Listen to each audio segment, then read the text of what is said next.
del día de hoy. This meeting is being recorded.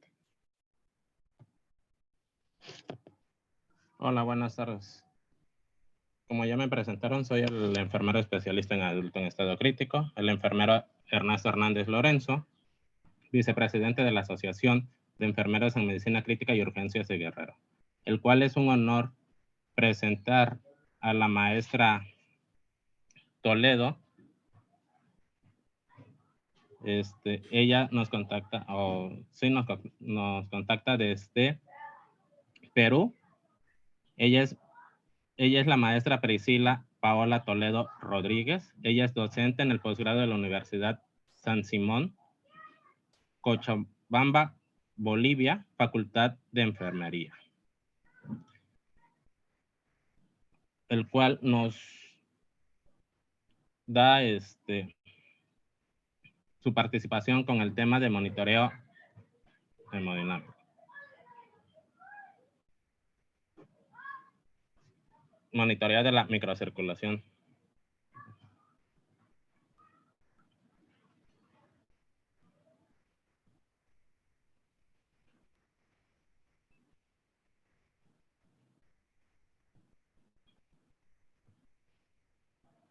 Hola, hola. Hola, hola, Ernesto. ¿Cómo está? ¿Qué tal? Buenas Hola, tardes. maestra, buenas. ¿Cómo estás? Buenas tardes, Ernesto. Qué gusto Buenas tardes. escucharte. Gracias por tu presentación y sobre todo gracias a Metsi y obviamente en esta oportunidad la Asociación de Enfermeros en Medicina Crítica y Urgencias de Guerrero. De verdad, muchísimas gracias al comité directivo, al presidente Arturo Solano, a ti, Ernesto, como vicepresidente. En realidad, un honor hacer de esta tecnología, la virtualidad, permitirnos conversar, disertar en diversos de asuntos que obviamente tienen muchísima importancia, ya que nosotros somos enfermeros intensivistas y en consecuencia pues hay que ir aprendiendo, ir compartiendo lo que obviamente estamos experimentando. Y en esta oportunidad te cuento que hablar de monitoreo.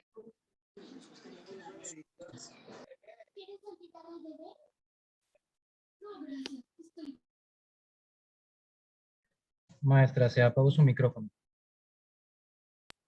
Yo creo que sin más preámbulos nos vamos al tema, creo que ya estamos un poquitito salidos del tiempo. En esta oportunidad, lo dijo Ernesto, vamos a hablar un poquito del monitoreo de la microcirculación desde una perspectiva, desde la gasometría arterial y venosa. El día de hoy no vamos a hablar de videomicroscopía, ni mucho menos, pero también tenemos herramientas de manera indirecta que nos acercan, nos aproximan a ese terreno de la microcirculación que ya tenemos que monitorear nosotros como enfermeros intensivistas, y en esta oportunidad obviamente le voy a dar obviamente algunos alcances de cuáles son esas variables, en este caso que nos pueden, insisto, acercar a monitorear la microcirculación. Ya vamos a ver, vamos a hacerlo de manera muy dinámica. Voy a esperar hasta el final para responder a algunas preguntas y en consecuencia yo creo que vamos al tema. Bueno, por favor me avisan si ya estoy compartiendo pantalla. Ajá. Ya, Sí. maestra, se puede visualizar. ¿Sí?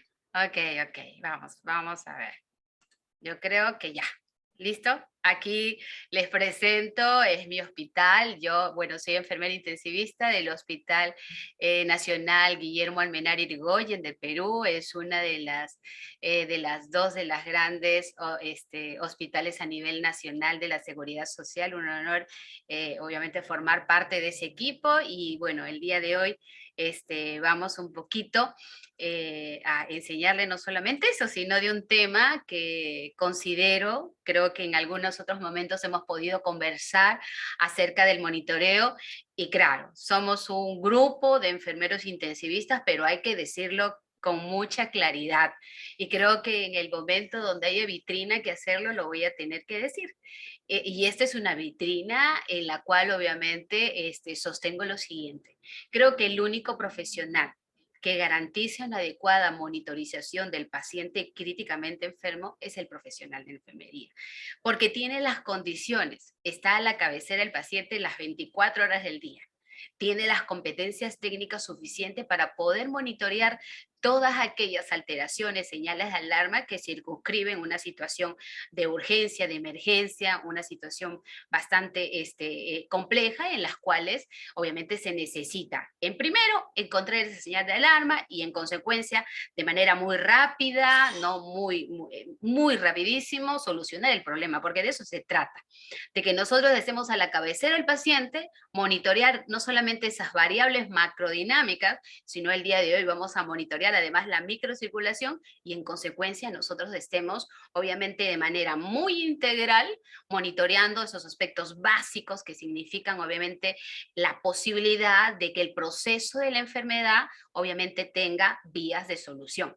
Porque si nosotros no monitoreamos adecuadamente, si por ahí se nos escapan señales de alarma que no necesariamente son visibles, no. Acá estamos hablando de monitoreos de la microcirculación, que en definitiva no estamos acostumbrados a hacerlo. Yo creo que ya va a ser hora de estandarizar nuestros cuidados acerca de este tipo de monitorización.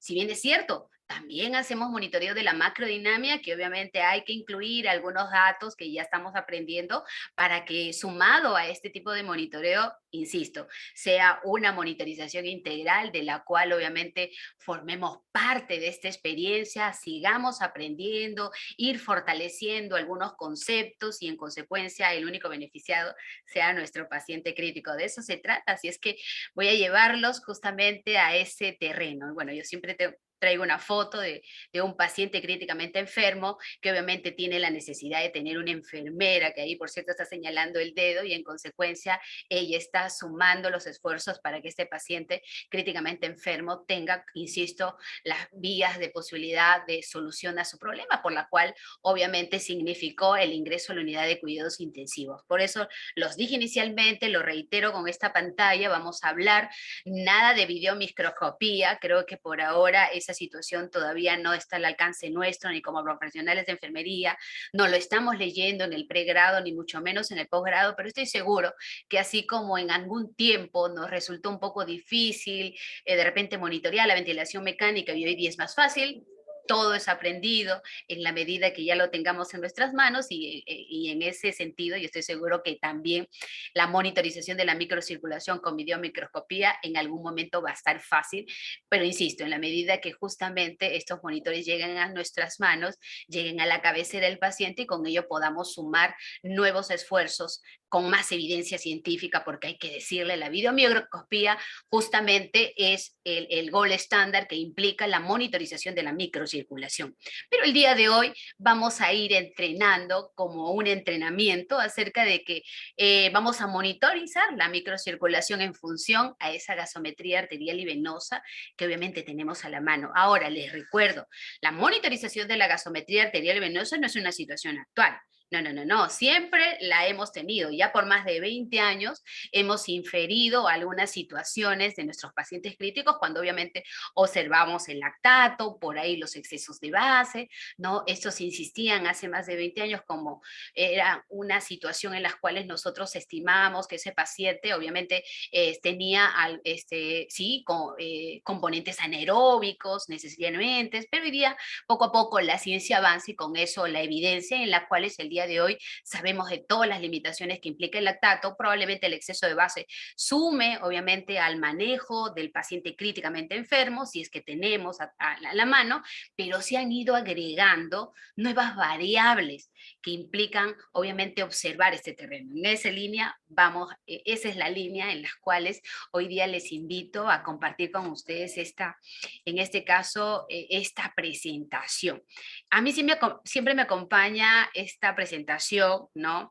Cuando hablo de monitoreo, porque en realidad siempre hay un antes y un después, pero siempre hay una situación de unidad de cuidados intensivos y hay otra situación. Ya quisiéramos tener una unidad de cuidados intensivos donde estemos provistos de mucha tecnología sin escaparnos de las cosas básicas que nunca cambiarán. Estar a la cabecera del paciente, el monitoreo cefalocaudal a través de la observación, de los signos clínicos, físicos, eso nunca va a cambiar.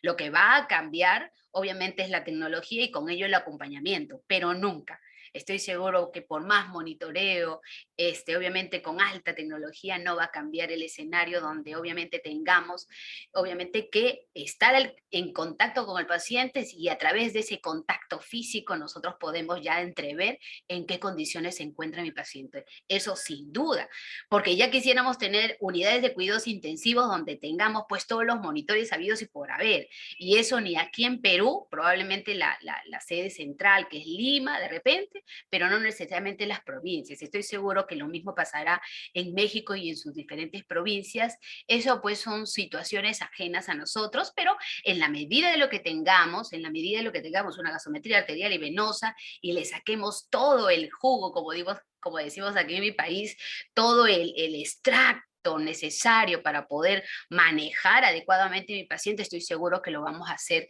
en cualquier escenario, así no tengamos la tecnología suficiente, porque de eso se trata, ¿no es cierto? Antes podíamos ver a través justamente esa poca tecnología la punta del iceberg, considerando que el iceberg justamente es mi paciente crítico, y solamente veíamos la punta del iceberg, por ahí teníamos un monitor multiparámetro, obviamente desde ya tiene que tener el paciente críticamente enfermo, un catéter venoso central, una línea arterial media, y en consecuencia, obviamente, una valoración clínica, y hasta ahí nomás nos quedamos.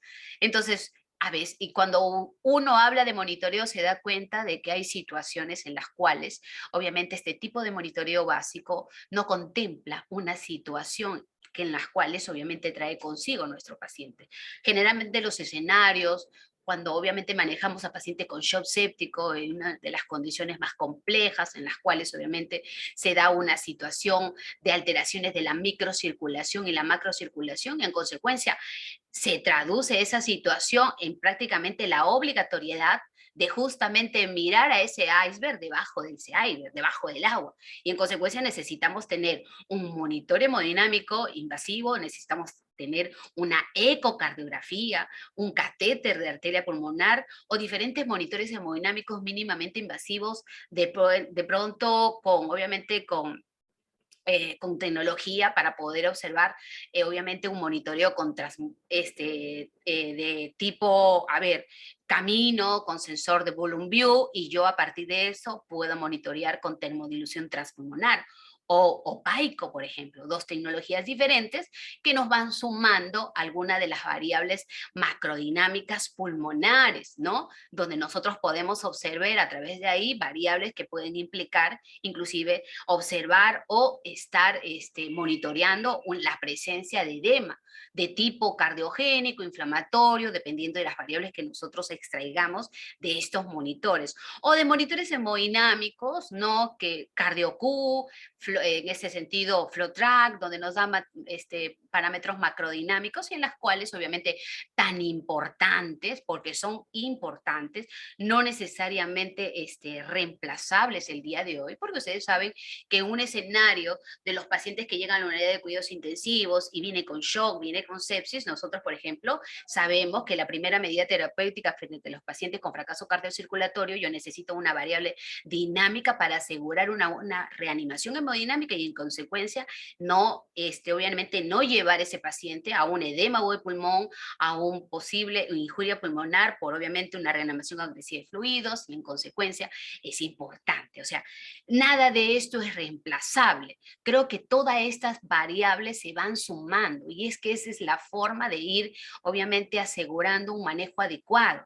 Clínico siempre, pero asegurando de ahí obviamente la tecnología que soporte esa clínica, obviamente que evidencie mejor una situación en las cuales el manejo sea no solamente rápido, no, sino concreto y adecuado. La idea no es administrar volumen por volumen y de pronto ya veremos cómo le extraemos ese volumen porque ya tiene un edema agudo de pulmón. No, los monitores hemodinámicos justamente son esa pieza clave en las cuales nosotros podemos utilizar de tal manera que evitar esas consecuencias. Por eso hay mucha información. Ahora bien, esto por un lado de la macrodinamia, tanto pulmonar y sistémica, pero por el otro lado hablamos justamente de este terreno de la microcirculación que acá lo he colocado en color verde y en color celeste para que nos demos cuenta de que existe una situación en las cuales nosotros nos permita monitorear la microcirculación o la microdinamia. Entonces, tenemos variables de la macrodinamia y la microdinamia. ¿Por qué?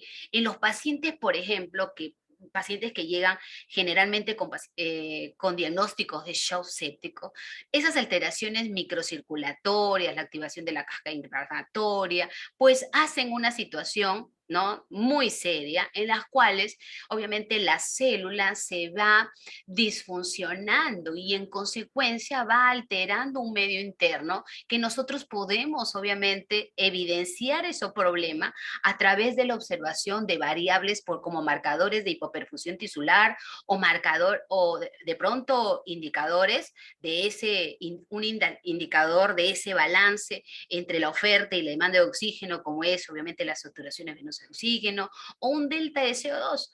Un delta de CO2 que el día de hoy obviamente reúne en sí la observación de la utilización de esa gasometría venosa central, obviamente nos ofrece información valiosa, no solamente de la macrodinamia y de la microdinamia, y que cuando hablamos del gap de CO2, que no se entienda que obviamente es CO2 y en consecuencia de repente es un indicador de anaerobiosis, para nada.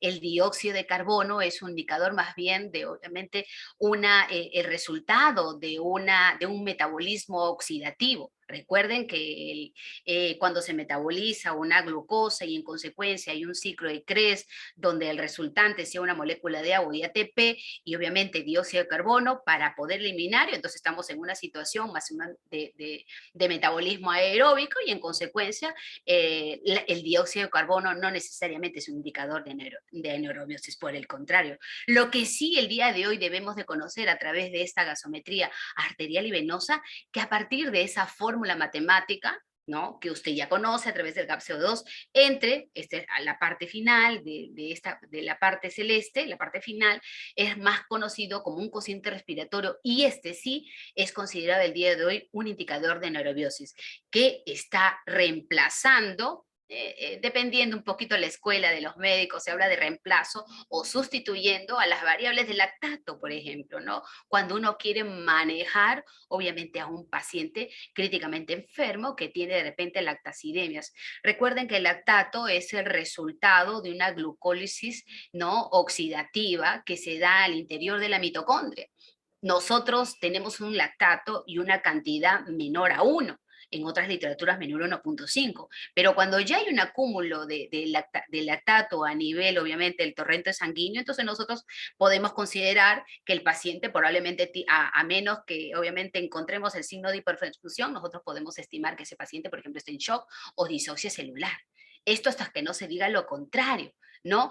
Pero el día de hoy, si nosotros queremos manejar adecuadamente esa información y a partir de esta lactacidemia podemos estimar que el paciente tiene shock, lo podemos verificar, porque creo que ese es el término más adecuado a este indicador de anaerobiosis, ese cociente respiratorio. Finalmente resulta de obviamente, un verificador que si es el lactato es signo obviamente de un sustrato oxidativo, de un metabolismo anaeróbico, y en consecuencia sí, pues esa lactacidemia corresponde obviamente a una hipoperfusión tisular y en consecuencia estamos frente a un paciente con falla cardiocirculatoria, por ejemplo, ¿no? Entonces, estos son, sin lugar a duda, un resumen así muy concreto de lo que yo les pienso decir en todo el transcurso, pero no significa solamente eso.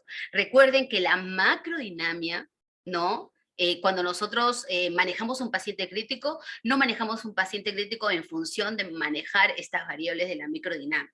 Siempre a lo largo de la historia se han manejado variables macrodinámicas, que en suma, obviamente, se infiere que el monitoreo de la microcirculación se ve, obviamente, ¿no?, se va resolviendo si fue afectado, porque en algunas ocasiones, porque hemos reanimado adecuadamente a nuestro paciente, le hemos dado el antibiótico muy rápido, como dice, sobreviviendo la sepsis, la primera hora de la sepsis, y en consecuencia hemos dejado que esa hipoperfusión, no hemos dejado que esa hipoperfusión perpetúe, que esa hipotensión se perpetúe, y en consecuencia, no tenemos necesariamente el problema de la microcirculación. le hemos agregado fluidos, hemos mejorado la presión arterial o de repente le hemos administrado drogas vasopresores y no hemos terminado por anular, así sea el escenario de shock séptico, porque si el shock séptico lo hemos detectado muy rápidamente, la solución también obviamente constituye una situación en la cual el proceso de la enfermedad tiene que obviamente darse de manera adecuada, sin entorpecer el curso de la enfermedad y en consecuencia el paciente sabemos que sale de alta de la unidad de cuidados intensivos a pesar del shock séptico que determinó. Pero ojo, hay demasiada información en las cuales esta situación se tiene que ir viendo de otra manera. Porque aquí sí nosotros tenemos que hablar, por ejemplo, de coherencia hemodinámica. ¿Por qué a pesar, nosotros cuando manejamos un paciente crítico decimos, ¿por qué a pesar que le estoy dando drogas vasopresoras? De repente a dosis alfa-adrenérgicos puros, ¿no? Y de repente le esté agregando como droga de segunda línea, ustedes saben, la vasopresina, o por ahí le estoy agregando la adrenalina, le esté administrando fluidos, coloides, hemos estado reanimando de todas las maneras, y el paciente obviamente está en vías de no mejorar resultados no solamente de macrodinamia, sino se ven obviamente indicativos de hipoxia citopática y en consecuencia, a pesar de que usted le esté ofreciendo una cantidad de repente muy excesiva de oxígeno, consecuencia el paciente solamente cuestión de tiempo para fallecer. En estas situaciones podemos decir que no hay coherencia hemodinámica a pesar de que hemos utilizado dos drogas y hemos llegado justamente a una presión arterial media superior de 65. ¿Y eso qué significa? ¿Qué significa? Que no hay coherencia hemodinámica. Usted puede llevar con drogas vasopresoras a una media de 65, 70, pero su paciente no orina, pero su paciente tiene obviamente un llenado capilar mayor a 5 segundos, que obviamente hay un diferencial de temperatura que no obviamente estriba sobre el hecho de ir superando estos signos obviamente clínicos que nosotros lo vemos cada vez que manejamos un paciente crítico. Y en consecuencia decimos, ¿qué es lo que está pasando? Justamente allí no hay coherencia hemodinámica de lo que dice, ¿no? A pesar de que tengamos una presión arterial media de 65 milímetros de mercurio, porque esa presión no está asegurando una cantidad adecuada de oxígeno a la célula y en consecuencia sintetizar ATP se hace justamente imposible. Y eso se hace imposible, y si eso se hace imposible, eso quiere decir que obviamente no estamos garantizando esas demandas tisulares, que no estamos garantizando un funcionamiento biológico normal, ¿no? De la integridad, obviamente, en este caso de nuestros pacientes. Entonces, eso es justamente la importancia que se ha ido dando a través del tiempo. Nacen por eso ya más estudios acerca de la microcirculación y a partir de esa fisiología es que se pretende estimar por qué la importancia y la necesidad de ir monitoreando esa microcirculación insisto, solamente con el hecho de tomar una gasometría arterial y venosa, insisto, de ir aproximándonos y ver cómo está ese terreno de la microcirculación. Estaremos monitoreando en realidad variables de transporte, de consumo de oxígeno, de tal manera que nosotros estemos asegurando en realidad una verdadera monitorización hemodinámica, sabiendo o no, o estimando variables macrodinámicas o microdinámicas. Bueno, esa es un poco la situación que el día de hoy vamos a intentar comprender este escenario. Pero ojo, ahorita estábamos hablando acerca de esas alteraciones microcirculatorias. Entonces nosotros nos vamos a poner en contexto que estamos frente a un paciente con sepsis, ¿no? O shock séptico para poder entender justamente cómo es que nuestra microcirculación obviamente se ve, en este caso, obviamente estudiada. ¿Y desde dónde tenemos que estudiarla? Desde el principio, ¿no? Nosotros sabemos que el principal funcionamiento del sistema cardiovascular es el siguiente. Es el aporte continuo de nutrientes, de sustratos oxidativos y principalmente del oxígeno. Pero para que esta función se dé, necesitamos de la integración mínima de estos tres órganos principales, de un sistema cardiovascular, de un sistema respiratorio, de un sistema hematopoyético. Entonces, estos tres sistemas grandes tienen que integrarse de manera adecuada, de tal manera que ese oxígeno sea llevado. ¿A dónde? A esa célula, específicamente al citoplasma, y yo diría más específico a la mitocondria, porque necesitamos asegurar, insisto, ATP, obviamente requerimiento energético que necesita, obviamente, que necesita en este caso nuestro paciente crítico para poder solucionar ese medio interno, en las cuales ya sabemos que a partir obviamente del shock séptico terminan por anular funcionamientos principales celulares y obviamente condiciona a un paciente en las cuales no se puede resolver obviamente los problemas que obviamente inicialmente por la cual ingresó a la unidad de cuidados intensivos. Entonces, eso es en un primer momento. Entonces, si nosotros tenemos que asegurar la integración de estos tres órganos para llevar oxígeno a esa célula y se favorezca en este caso un ciclo de Krebs, una fosforilación oxidativa y permite realizando obviamente un metabolismo oxidativo y en consecuencia asegurando obviamente las demandas tisulares, yo hablo de oxigenación tisular. Entonces, yo permito que haya una adecuada oxigenación tisular a esa célula y en consecuencia nosotros estaríamos estimando que efectivamente el paciente bajo esas condiciones se espera que obviamente termine por solucionar su shock séptico. Entonces, pero si nosotros vamos más allá, nos damos cuenta que justamente esa principal función es el funcionamiento justamente de la microcirculación. No, el sistema, en este caso, el sistema vascular o cardiovascular, ¿no? Permite, obviamente, el aporte de nutrientes, pero si nos damos cuenta, ese es el principal funcionamiento de la microcirculación, ¿no? De recibir ese oxígeno para satisfacer sus demandas metabólicas. Por eso que la oxigenación celular está determinada por ese balance de entrega de oxígeno, que ha recibido esa cantidad de oxígeno, de tal manera que la microcirculación obviamente se vea obviamente acompañada de esa cantidad de oxígeno y obviamente permita satisfacer esas demandas tisulares que necesita nuestro paciente, mucho más en el contexto de un paciente que obviamente tiene shock, sepsis o shock séptico. Entonces, cuando justamente el oxígeno se ve afectado por las diferentes formas que nosotros ya sabemos, entonces nosotros podemos hablar que un paciente se encuentra en hipoxia celular.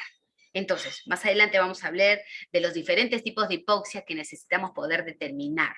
Entonces, estamos hablando de una situación de la microcirculación y uno va a decir, ¿cuál es la estructura de la microcirculación? ¿De dónde nace el terreno en la microcirculación? Yo les voy a decir de dónde. En realidad, la microcirculación comprende esta red vascular, ¿no? Donde ustedes pueden ver arterioles, metacardiales, capilares, vénulas, pero para fines de estudio, la microcirculación empieza justamente de esta unidad funcional que tenga que ver con el capilar propiamente dicho hasta la célula, ¿no? Propiamente dicho, pero sabemos de todo lo que comprende este terreno de la microcirculación. Ahora, yo abajo les he colocado una foto, ¿no? De la estructura de un segmento arterial, porque es muy importante saber no solamente la estructura de la microcirculación, sino que además esta estructura de la microcirculación, comprendida frente a arteriolas, metarteriolas, capilares y vénulas, tenemos que saber cómo se regulan. Entonces, si nosotros entendemos la regulación del flujo de sangre, ¿no? Tenemos dos puntos en los cuales se regula necesariamente el flujo de sangre que llega a ese terreno de la microcirculación.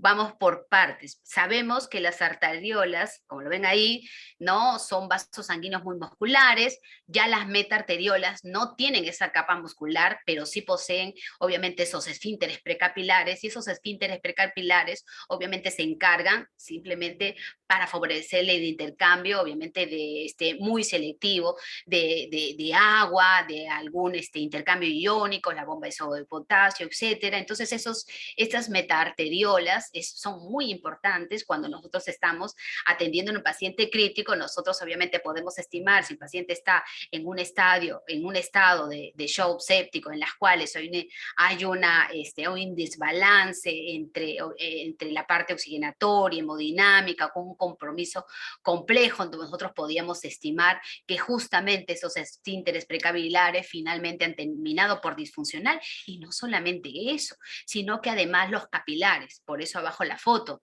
los capilares tienen consigo obviamente una capa muy importante, en este caso el endotelio.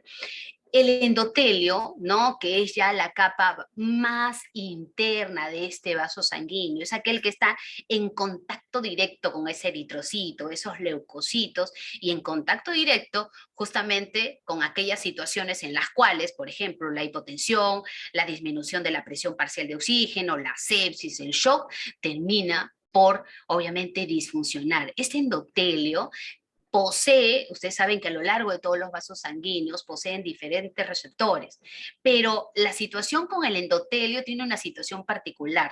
La membrana, hay una membrana basal muy delgada llamada glicocálice celular, y espero que ustedes leamos siempre un poquito de glicocálice celular, porque tenemos mucho que ver y nuestras funciones como enfermeras tienen mucho que ver con el tema de glicocálice celular. Este endotelio, además de que poseer estos receptores, ¿no? Estos receptores, ¿cómo se llama? Adrenérgicos y colinérgicos, lo sabemos, ¿no? En el contexto de los pacientes con sepsis o shock séptico, ellos, el endotelio propiamente dicho, tienen sensores de flujo.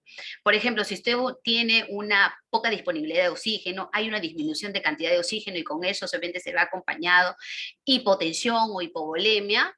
Este endotelio se encarga obviamente de entregar, ¿no? De sintetizar o de liberar sustancias vasoconstrictoras o vasodilatadoras, ¿no es cierto? Ustedes saben que la vasoconstricción, a partir obviamente de la síntesis de catecolaminas, noradrenalina, entonces hay una vasoconstricción periférica, y ustedes saben que esa respuesta fisiológica a estos escenarios de hipotensión son los que salen. Justamente el endotelio es el resultado, es el responsable justamente de sintetizar estas catecolaminas, obviamente de enviar estos mensajes para poder obviamente sintetizar sustancias. No solamente eso, sino además este mismo endotelio vascular posee, obviamente, justamente el otro tema de la vasodilatación.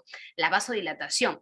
Entonces, ¿qué es lo que hace este endotelio vascular frente a estos escenarios, ¿no? Entonces, lo que proporciona justamente es activar este sensor, lo activo y obviamente sintetiza sustancias vasodilatadoras como el óxido nítrico, y allí el resultado de justamente toda esa fisiopatología del shock séptico, donde termina justamente con la vasodilatación, que obviamente es una situación en la cual nosotros, obviamente cuando atendemos a nuestros pacientes críticos, es una situación bastante compleja, difícil de sostener y asegurar una adecuada, no solamente macrodinamia, sino microdinamia. Entonces, otra de las situaciones más que se ve comprometida es endotelio vascular. Yo creo que va a ser un acápite aparte para poder entender nosotros como enfermeros intensivistas, es que finalmente nosotros, tras la administración de fluidos,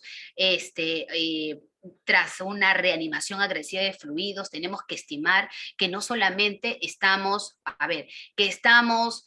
ocasionando edema agudo de pulmón, sino si nosotros estamos haciendo una reanimación agresiva de fluidos sin tener parámetros dinámicos que aseguren un stop, un hasta aquí, o de repente saber que ese paciente responde o no fluidos, ¿no? Entonces no estaríamos asegurando esa membrana basal que recubre obviamente el endotelio vascular, y esta membrana basal tiene muchas funciones importantísimas que justamente estos batallan cuando el paciente obviamente tiene sepsis y tiene shock, ¿no? Entonces tienen principales funciones que más adelante vamos a intentar comprender, internalizar, para poder a partir de esta disertación entender que el paciente tenemos que administrar la suficiente cantidad de fluidos y no más de lo que no necesite.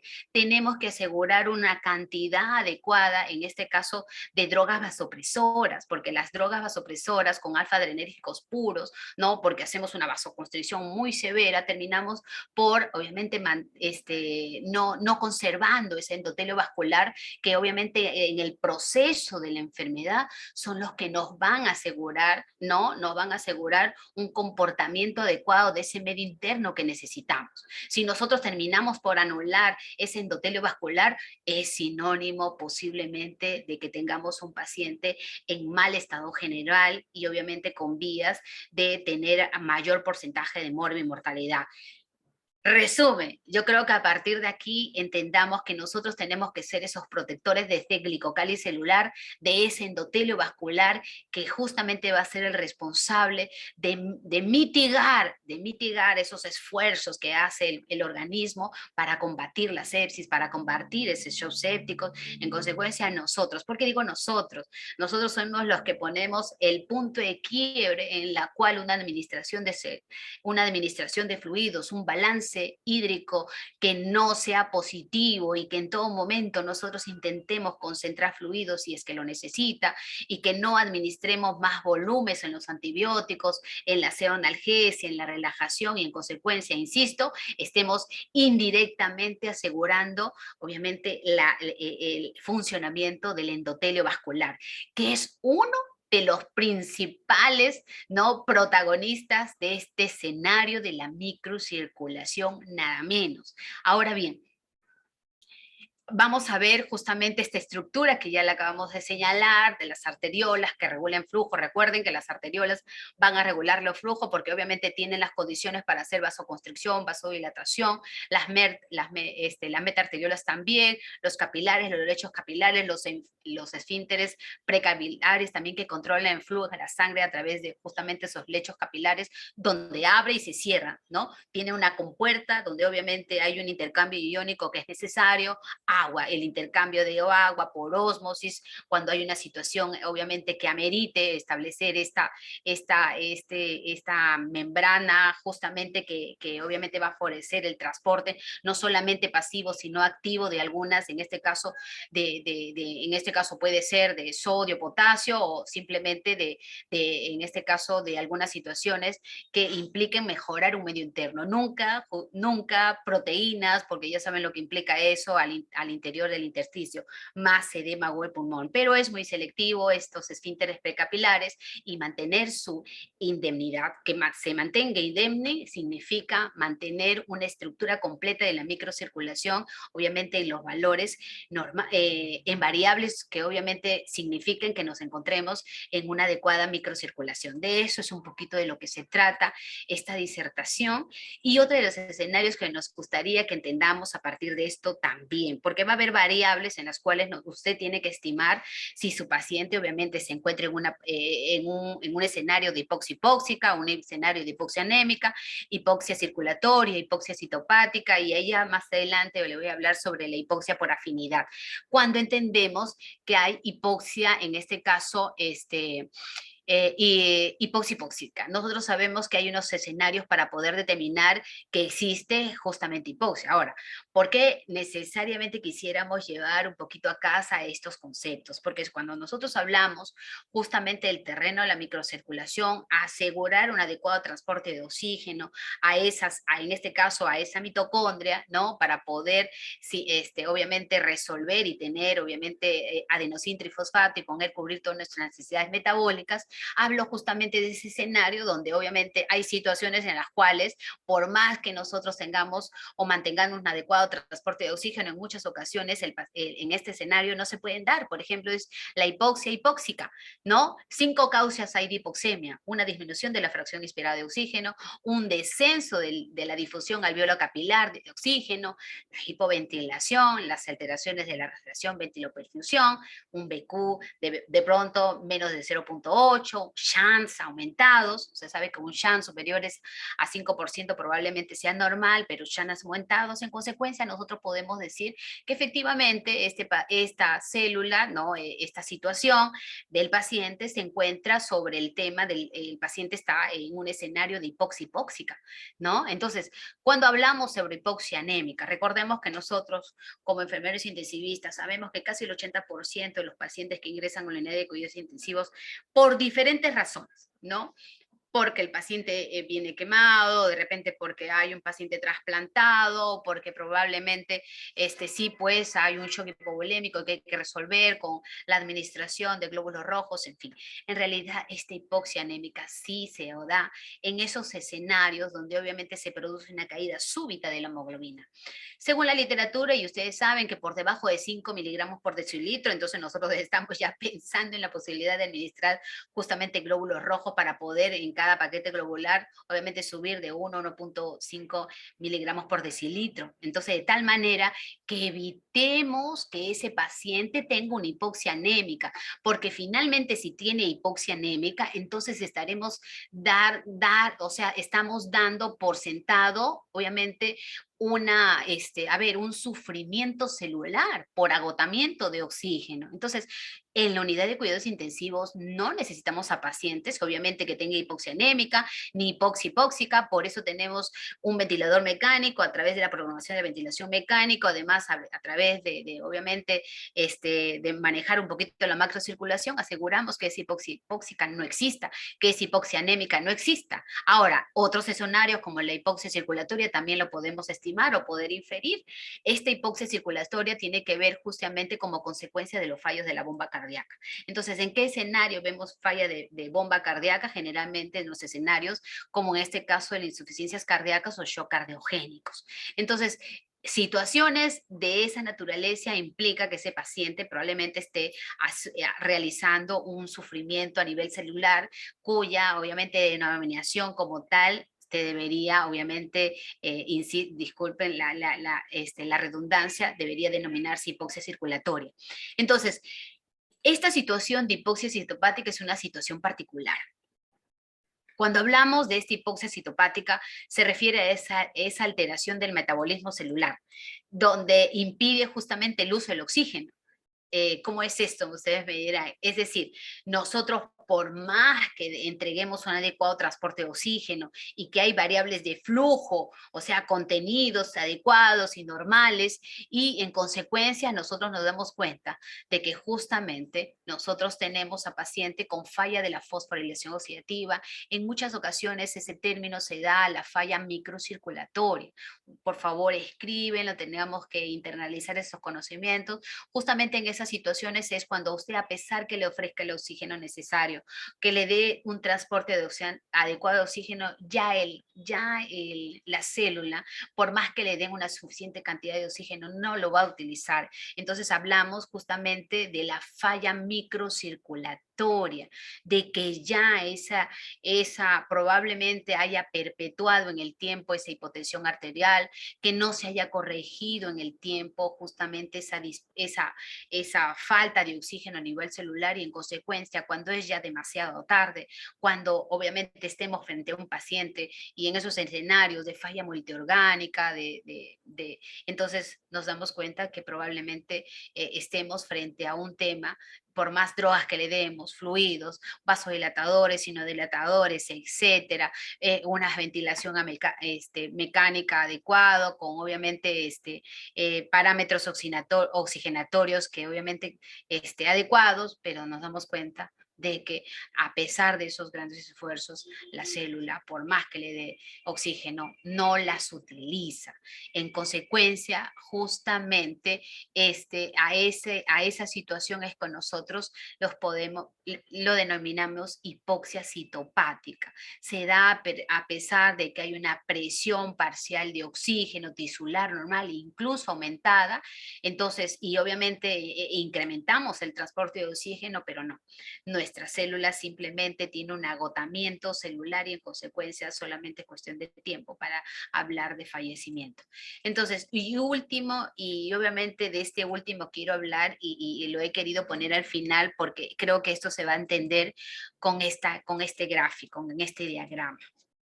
Y esta hipoxia por afinidad también es una de las situaciones que también hay que entender, o al menos hay que inferir, obviamente, el contexto en las cuales se puede estimar, ¿no? La hipoxia por afinidad se observa cuando la hemoglobina, incrementa la afinidad por el oxígeno y no la cede a los tejidos. O sea, tiene una cantidad adecuada de oxígeno, pero simplemente no lo cede. ¿Cuáles serían los escenarios en los cuales sí se cede? Y miren el gráfico y nos vamos a poder entender que esta es una curva sinusoidal normal, una curva de disociación de la oximoglobina, ¿no? Por aquí hablamos, obviamente, la relación existente entre esta curva, por el eje de las X se encuentra la presión parcial de oxígeno y por el eje de las Y encontramos a la saturación de oxígeno, cuán saturado. Y usted sabe que la hemoglobina se encuentra bien saturada al 50%, por eso este es un P50, y de la misma forma, a través de la presión parcial de oxígeno suficiente y saturada se encuentra alrededor de 27 milímetros de mercurio. En consecuencia, esto es una curva normal, ¿no?, de disociación de la oximoglobina. ¿Eso qué quiere decir cuando hay hipoxia por afinidad? Quiere decir que esta curva sinusoidal, ¿no?, que ustedes ven ahí, se desplaza a la derecha o hasta la izquierda. A la derecha, cuando obviamente hay una presión parcial de oxígeno aumentada. ¿Y cómo es que se aumenta? ¿Y cuál es el escenario cuando justamente esa hemoglobina tiene menos afinidad al oxígeno? Cuando tiene menos afinidad al oxígeno es en la parte derecha. Y en la parte derecha nos encontramos justamente con pacientes en acidemia, ¿no? Cuando el pH obviamente está los potenciales de hidrogeniones están muy disminuidos, ¿no? Están muy incrementados la presión de dióxido de carbono, pierde la afinidad del oxígeno, pero obviamente se incrementa la afinidad por el dióxido de carbono y en consecuencia se ve obviamente alterado ese transporte y ese consumo de oxígeno a nivel celular. Entonces, ¿cuál es la otra contraparte? Cuando nosotros tenemos ya no un escenario de acidosis, sino tenemos un escenario de alcalosis. Cuando tenemos esos escenarios de alcalosis, entonces esa curva sinusoidal se va hacia arriba. Ese es el escenario más conocido como hipoxia por afinidad. Si bien es cierto, se encuentra en alcalosis, esta situación obviamente permite mayor afinidad por el oxígeno.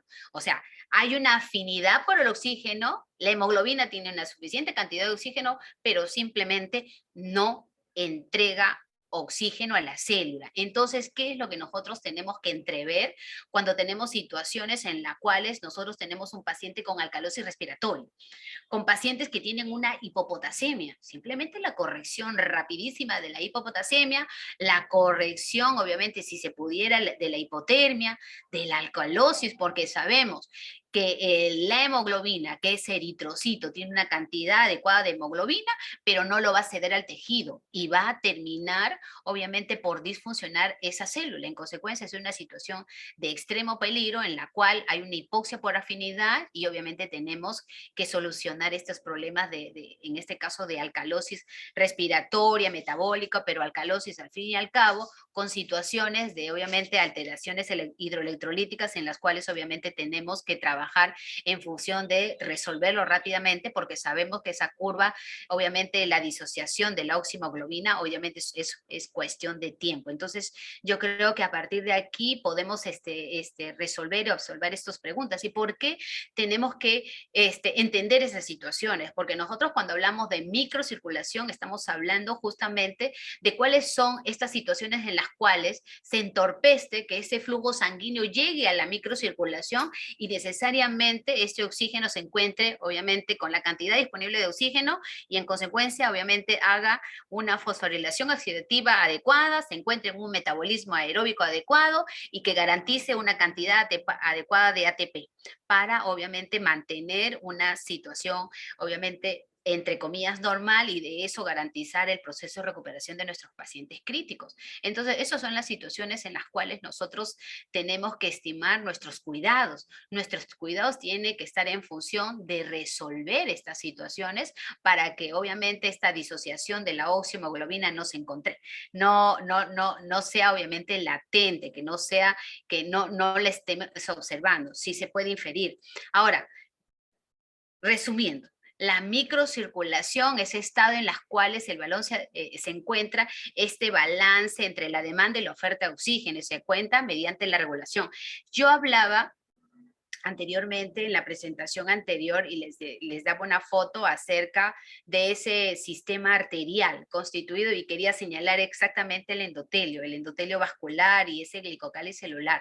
Entonces, esos mecanismos que en cuyo caso lo hacen a través de los receptores, en este caso los receptores adrenérgicos y colinérgicos que poseen los vasos sanguíneos, esa regulación obviamente lo encontramos a nivel de sistema circulatorio, ¿no? Se dice sistema circulatorio a nivel central y sistema circulatorio a nivel local, por eso traigo nuevamente en colación justamente esta foto para poder entenderlo de esta manera. ¿Y por qué? Nosotros tenemos que recordar que a nivel central, ¿no? Cuando nosotros, por ejemplo, tenemos un paciente con shock séptico, recordemos, nosotros tenemos un paciente con shock séptico, llega a la unidad de cuidados intensivos y en consecuencia el paciente puede estar en simultáneo, ¿no? El paciente está con hipertensión o puede estar hipotenso y nosotros primeramente no resolvemos, pero este sensor de flujo ya lo observó. Nosotros probablemente le estemos midiendo la presión arterial y por ahí la hipertensión, pero el endotelio ya lo sensó. Y obviamente a partir de signos clínicos, como por ejemplo el hecho de realizar una redistribución de flujo, porque eso finalmente es lo que el sentido de la compensación de un estado hemodinámico con hipovolemia o hipotensión, que es lo que hacen finalmente estos vasos sanguíneos, este terreno de la microcirculación. Implica una redistribución de flujo de tal manera que permite un flujo de sangre adecuado a órganos tan nobles como el sistema gastrointestinal, en este caso pulmones, en este caso riñones, corazón y cerebro, ¿no? Entonces, esa redistribución de flujo, justamente la responsabilidad es de justamente esta red vascular llamada microcirculación. Ellos se encargan de realizar esta redistribución de flujo a través justamente en este caso, de activar ese tono vasomotor que tiene el vaso sanguíneo, o vasoconstriirse, en este caso hay una vasoconstricción que implica, ¿no?, que por ejemplo se asegure esta redistribución que tenga que ver con dejar de tener con suficiente cantidad de oxígeno, por ejemplo, a los miembros inferiores y superiores. Por eso que cuando el paciente llega a la unidad de cuidados intensivos, a veces nosotros encontramos pacientes con llenado capilar muy probablemente aumentado, mayor a 5 segundos, o si no, un diferencial de temperatura, livideces, y entonces nosotros estamos en ese momento diciendo que ese terreno de la microcirculación está terminando por obviamente regular ese sistema de flujo alterado. Inferimos desde ya que hay una situación de microcirculación que está siendo afectada. Por eso es que nosotros encontramos a pacientes con livideces, con ese diferencial de temperatura. Ahora bien, ¿todos los pacientes llegan a esa condición? No todos, porque obviamente no ha abatido la enfermedad ese terreno de la microcirculación. En consecuencia, nosotros podemos estimar cuán grave llegan los pacientes a nuestra unidad cuando el paciente llega con esa coloración azulada en los pacientes, esa cianosis distal, central, periférica, y entonces nosotros dijimos no. Está justamente alterándose el terreno de la microcirculación porque estoy observando a través de nuestra valoración que hay una redistribución de flujo donde obviamente está solamente asegurando una cantidad mínima de oxígeno. El paciente nos encontramos con esas livideces, esa frialdad distal, o hiela justamente aumentada, más de 2, 1, hasta 4 o 5 puntos, porque vemos la rodilla que obviamente está estribando justamente prácticamente toda la pantorrilla, y nosotros decimos, aquí este paciente ha llegado en una situación bastante seria, y en consecuencia esa redistribución de flujo, esa alteración de la microcirculación por asegurar estos órganos nobles, está pretendiendo decirnos que está alterada la microcirculación, y ojo, es un indicador independiente de mortalidad. Entonces, esto es lo que hacen en respuesta justamente a la regulación de esa microcirculación. Estos son los principales actores que obviamente permiten asegurar de alguna o cierta manera, insisto, estos órganos tan nobles que obviamente representan obviamente cubrir o obviamente asegurar un buen funcionamiento, de ofrecer de todas maneras, necesitamos la integración de estos principales órganos y de asegurar que finalmente el órgano llegue a la célula, obviamente asegurando en este caso en este caso, esta situación que nosotros nos hemos encargado de decirlo a través de la redistribución de flujo. Eso a nivel central. A nivel local, ¿qué es lo que vemos? Nosotros a nivel local, recordemos que esta hipoxia obviamente genera una liberación, obviamente, de sustancias vasodilatadoras, ¿sí? Y lo encontramos justamente en el endotelio, porque esto se da de manera simultánea, de manera, obviamente, a nivel del sistema circulatorio, de manera local y a nivel central, en simultáneo. Entonces, hay sustancias vasodilatadoras, vasoconstrictoras, obviamente, que permiten asegurar que esos, en este caso, que esos capilares se encuentren bien perfundidos. Por un lado, hay un sistema con una vasoconstricción bien extrema, pero este endotelio se encarga de liberar óxido nítrico, de repente prostaciclinas, que son agentes vasodilatadoras, con el fin de preservar la perfusión celular de ese órgano. Es un poco anacrónico de decirlo, pero eso es lo que pasa cuando encontramos alterado el terreno de la microcirculación. Ahora bien, cuando nosotros vemos esto, recuerdan cuando nosotros tenemos a pacientes con shock y esos pacientes que vienen con hipertensión, pero obviamente obviamente a nivel, en este caso local, lo que ha pasado es que nosotros se ha percibido este sensor de flujo del endotelio, ha percibido una situación de disminución de la presión parcial de oxígeno, de poca disponibilidad de oxígeno, de hipovolemia, hipotensión, y obviamente ha hecho una señal al sistema nervioso central, ¿no? Que ha terminado por, obviamente, darle el trabajo al sistema nervioso autónomo y este es encargado justamente de sintetizar hormonas o catecolaminas y en consecuencia hay una vasoconstricción bastante seria, no solamente de noradrenalina, adrenalina, sino también hormonas, hormona antidiurética, ¿no? De tal manera que el paciente en un primer momento, ¿no? Se encuentre con hipertensión, entre comillas, pero lo que está pasando en el interior de la microcirculación es que obviamente hay una afectación de la microcirculación, hay un trabajo por mantener perfundido esa célula y en consecuencia esto se encarga de la microcirculación, de la regulación de ese tono vascular, la tarea de ir perfundiendo adecuadamente ese oxígeno de tal manera que no lleguemos a esa respiración anaeróbica propiamente dicho, porque finalmente ese escenario es disoxia celular, falla multiorgánica y en consecuencia muerte. Ese es el trabajo de la microcirculación. ¿Cómo lo medimos? ¿Qué es lo que tenemos que evaluar? Esta es una de las fotos que también me gusta, que me acompañe siempre cuando hablo sobre shock, cuando hablo como microcirculación, porque aquí, frente a esta fórmula, estas son fórmulas justamente que nosotros debemos estar monitoreando siempre. ¿Por qué? Porque hablar de transporte de oxígeno es asegurar, obviamente, determinantes de flujo como el gasto cardíaco y el contenido arterial de oxígeno. ¿De qué depende tener un contenido arterial de oxígeno? De mantener una hemoglobina saturada, ¿no? Una hemoglobina adecuada, ¿no? Por más de 10 miligramos por decilitro, punto de corte. Obviamente en los escenarios de estrés respiratorio, posiblemente 7 como máximo, ¿no? Y obviamente tener en consecuencia una saturación de oxígeno también adecuada y en consecuencia la sumatoria de 2 implica tener una presión parcial de oxígeno adecuada.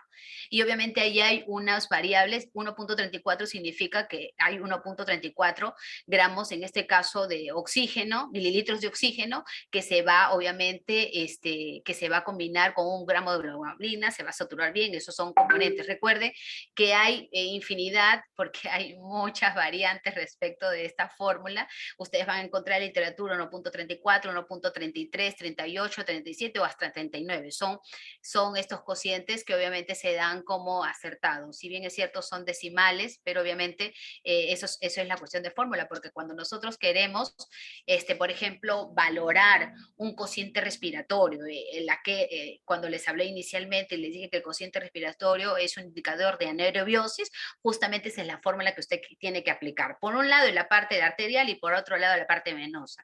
Ese diferencial, la parte arterial y venosa, justamente con estas fórmulas, usted ya tiene, obviamente, la mitad de la fórmula que va a implicar saber cuál es el indicador de anervioso que obviamente esté quejando. Si ese indicador de anervioso supera los 1.8, usted puede estar asegurando que ese paciente sí está en un shock, independientemente del tipo de shock, un shock séptico por lo general, ¿no? Entonces, en consecuencia, está asegurando un diagnóstico con esta fórmula, porque de esto depende el transporte de oxígeno. Ahora, depende, en este caso, del flujo, y ustedes saben que ese flujo, gasto cardíaco, es igual a frecuencia cardíaca por el volumen sistólico, y este volumen sistólico obviamente tiene sus principales determinantes: precarga, poscarga y contractilidad. Entonces, no quiero irme por este lado de que y terminamos por hablar de macrodinamia. Me quiero ir por el otro lado, donde se asegure justamente una cantidad adecuada de oxígeno y que tengamos que aplicar esta forma. Esta fórmula, por favor, memoria obviamente fotográfica para poder estimar justamente y entrenarnos a partir de esta fórmula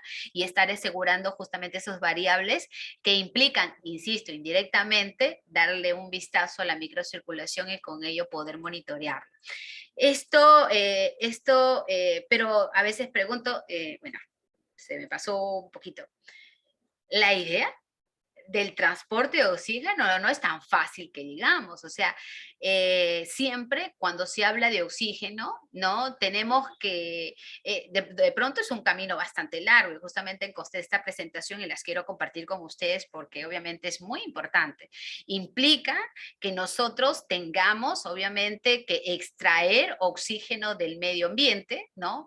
Alrededor de casi 159 milímetros de mercurio de oxígeno para incorporarlo obviamente a nuestro tejido pulmonar y en consecuencia a través de este ciclo cardíaco nosotros podamos obviamente a través de la descarga sistólica llevarlo obviamente a ese lado arterial y en consecuencia a este capilar y de este capilar justamente a la mitocondria, porque ese es el recorrido que obviamente necesitamos estimar, ¿no? Ese es el recorrido que hace el oxígeno, ¿no? Y nosotros tenemos que asegurar justamente todos estos escenarios, pero si se dan cuenta, y por eso lo quiero compartir con ustedes, que desde el momento que nosotros obviamente respiramos e incorporamos oxígeno a nuestra economía, nosotros podemos estimar esa situación justamente y establecer una situación de monitorización de la macrodinamia.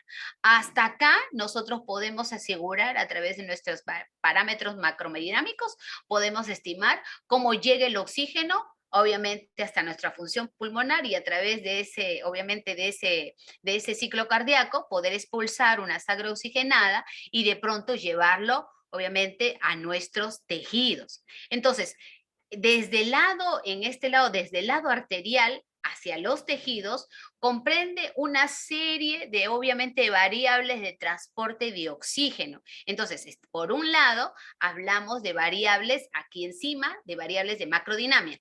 De aquí, de estos dos, del lado arterial hasta los tejidos propiamente dicho, aquí hablaremos sobre el transporte propiamente de oxígeno. Pero desde los tejidos, específicamente de los capilares hasta la mitocondria, entonces aquí hablamos sobre variables, obviamente, que nos permitan estimar la microdinamia. Entonces, justamente por eso quería ver que no es tan fácil, obviamente nosotros podemos hablarlo o simplemente conversarlo, disertarlo, pero se dan cuenta ese trayecto que implica asegurar que ese oxígeno que nosotros respiramos llegue a la mitocondria, no es una situación fácil. Fácil es en el contexto de que nosotros estemos sanos, pero nuestro paciente crítico, asegurar que esa presión de oxígeno llegue hasta la mitocondria es una situación bastante compleja, en las cuales obviamente estoy segura que a partir de esta disertación, o sea, si ustedes establezcan una internalización de monitorear la microcirculación, porque va a finalmente asegurar que desde ese capilar llegue obviamente oxígeno a esa célula. Finalmente tenemos una tarea más por asegurar y sobre todo las variables que comprenden, estimar por ahí obviamente ese sentido. No quiero hablar de shock, pero ustedes recuerden cuando siempre comparto en este caso este gráfico. Y este gráfico cae por su propio peso y en consecuencia nosotros debemos de internalizar. Cuando hablamos de shock, de esos escenarios de sepsis, shock, disocia celular, justamente estamos hablando de justamente esta pérdida de la independencia entre el consumo y transporte de oxígeno. Siempre estamos hablando de transporte de oxígeno. Por eso que la monitorización hemodinámica debe estar en función de reconocimiento de las variables de oxígeno, de estar pensando en todo todo momento, en cada minuto, que cuando el paciente llega a la unidad de cuidados intensivos estaremos diciendo, ese oxígeno estará llegando a la célula, porque yo necesito tener variables que me aseguren que el oxígeno está llegando a la célula. Finalmente creo que eso va a ser en un futuro próximo la interrogante que obviamente tengamos que pedir nosotros, ¿no? Y que estoy seguro que en un futuro próximo lo habrá cuando nosotros podamos estimar ese, ¿no? Ese resultado. Hidratamos al paciente, reanimamos al paciente con fluidos, con vasoactivos, pero la pregunta será, ¿estaremos asegurando con eso un adecuado transporte de oxígeno? ¿Ese oxígeno estará llegando a la mitocondria? Finalmente, necesitamos variables que me refieran. Ahorita vamos a inferir, pero estoy seguro que en un futuro vamos a exigir que tengamos variables que me signifiquen, que me valoren esas situaciones que estoy, obviamente, a partir de este conocimiento, de esta definición, ya lo tengamos, obviamente, se puede asegurar. Esto no es una definición de ahora, es una definición de siempre, es un concepto que se dio el año 2014, ya va más de 8 años y en consecuencia necesitamos más. Exigimos variables que me puedan obviamente garantizar una cantidades, porque eso es lo que monitoreamos finalmente, ¿no? Monitoreamos variables numéricas, o en este caso variables cuantitativas que me permitan demostrar si efectivamente ese paciente se encuentra en ese escenario, ¿no es cierto? Como aquí en el shock, cuando hablamos de shock, entonces no solamente hablamos de esa pérdida de la independencia entre el consumo y el transporte de oxígeno, acá estamos diciendo que justamente tenemos lactato superior a 2 milimoles por litro, y aquí presento justamente eso. Estas variables de hipoperfusión tisular justamente salen a luz para demostrarnos de que efectivamente hay un desbalance entre el transporte y el consumo. Entonces, indirectamente, si yo sé que mi saturación venosa central cae por debajo de 65, entonces yo puedo estar demostrando, obviamente más adelante vamos a decirle cuál es la definición exacta de la saturación venosas, o mixtas o centrales, que yo estaré infiriendo que hay una alteración del transporte y el consumo de oxígeno. O puede ser el transporte o puede ser el consumo, finalmente hacemos la fórmula matemática y podemos definirla, ¿no? Entonces, por ejemplo, si aquí yo he colocado ya de antemano, ¿no? Este cociente respiratorio mayor a 1.8, este sí es un signo de anaerobiosis, como les decía inicialmente, que puede ser perfectamente resuelta para poder verificar si este lactato justamente es el resultado de un metabolismo anaeróbico, obviamente acompañado con un signo de hipoperfusión celular, y en consecuencia es un resultado, obviamente, del metabolismo o como digamos, un indicador de anaerobiosis, ¿no? Por diferentes cuestionamientos, ustedes saben que no solamente hay un tipo de lactato, hay lactato tipo A, tipo B, el de tipo A tiene que ver con hipoperfusión tisular, y en consecuencia, pero no está de más, hay muchas definiciones encontradas, pero nosotros creo que como enfermeros intensivistas sabemos que nosotros no nos quedamos solamente con la valoración de un solo parámetro bioquímico, o en este caso el lactato, sino que si nosotros nos están ofreciendo esta fórmula, yo creo que podemos emplear para verificar obviamente el diagnóstico. Recuerden que en el concepto de shock año 2014 se establece justamente que valores superiores a 2 milimoles por litro con un signo de hipoperfusión, en consecuencia estamos en un escenario de shock o disauxia celular, pero eso está cambiando en el transcurso del tiempo. Ya no solamente necesitamos probablemente el lactato, porque el lactato puede ser resultado no solamente de hipoxia tisular, sino obviamente tiene otros componentes renales y hepáticos, y en consecuencia se va distorsionando un poquito esa indicación, pero acá justamente les comparto eso.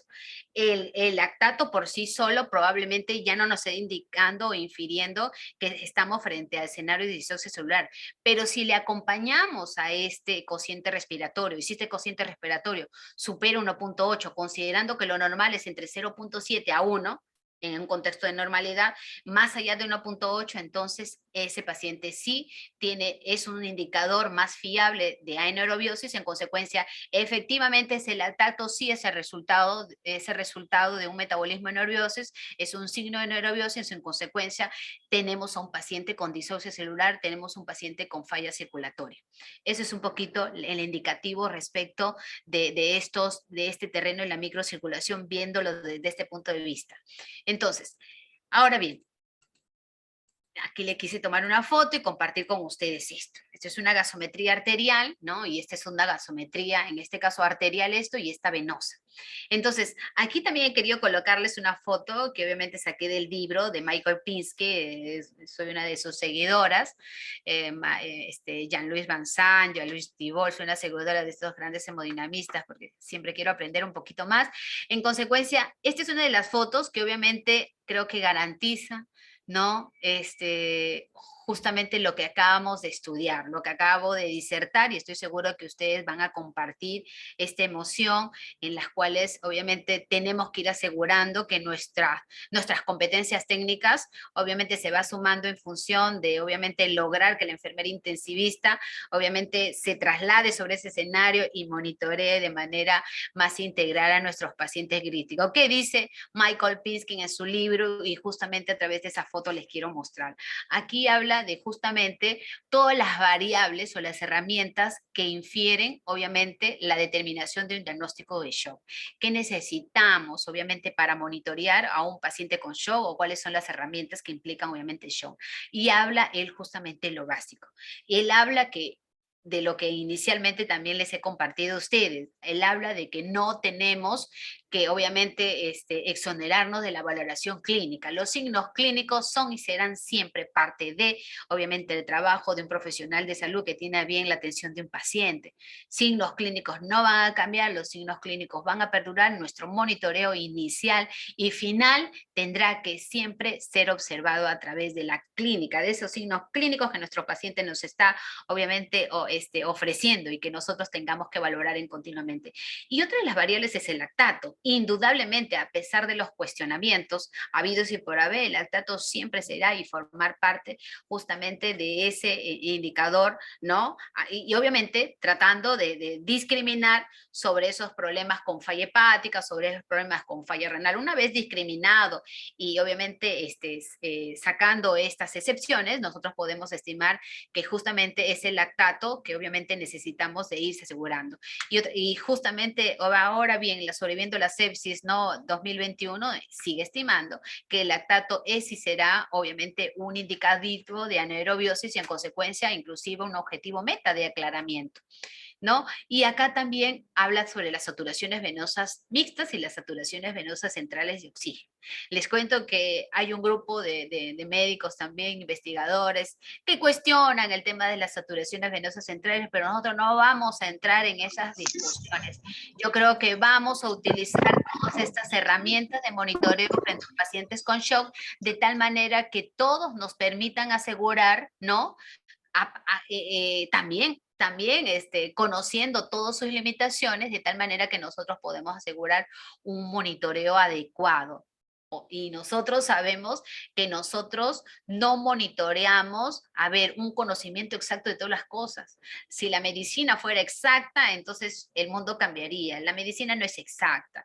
Nosotros no monitoreamos un número, nosotros monitoreamos justamente a través del tiempo indicadores referenciales. Y estos indicadores referenciales obviamente nos va a implicar un manejo. Entonces, son las referencias inclusive del lactato, de la saturación venosa central, y hoy en día, a pesar de esos dos biomarcadores de perfusión tisular, hay un tercero ya considerado como si fuera obviamente un marcador más de, obviamente, como biomarcador de hipoperfusión tisular y se llama gap de CO2. Este gap de CO2 ya muy estudiado, no solamente en Colombia, sino como los grandes hemodinamistas. Ahí hay un médico colombiano que obviamente estudia muchísimo el gap de CO2 y le da todo la talla que tiene que significar para poder formar parte de esa variable que necesita, obviamente, estimarse a un paciente críticamente enfermo.